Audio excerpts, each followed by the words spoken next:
ушул эле алойго кошулган могул жерде клюква менен нектар соктоп коебуз. Бул биздин организмдеги болгон воспалительный процесстерге иштейт экен.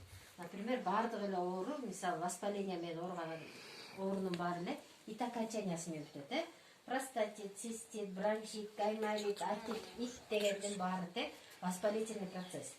Ошон үчүн бул бөйрөк системасына жакшы иштейт. Жанагындай жөтөлүп кала турган болсоңуздар жакшы иштейт.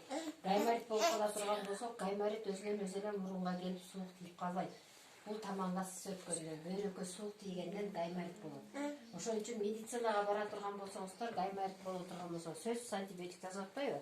Амоксициллин, цефтраксон деген дарылар жазып атат, Вот ошол воспалениени снимать этпейинче гайморитти айыктырып чыгып кете албайбыз. Жөн эле нафтизинди тамыза берсек, гайморит айыкпайт да. Воспаление снимать этилет. Ошо воспаление болгондуктан ошо гайморит болобуз да. Мунубуз болсо ушул эле алой, только мунун составында персик сок бар. Персик сокто К витамин көп болгондуктан бул жүрөк системасына иштейт экен. Жүрөктүн ар бир тамырына иштейт. Андан сырткары биздин боордун клеткаларын ушул восстанавливать этет экен. Эгерде боордун клеткалары жакшы боло турган болсо, биздин зрениябыз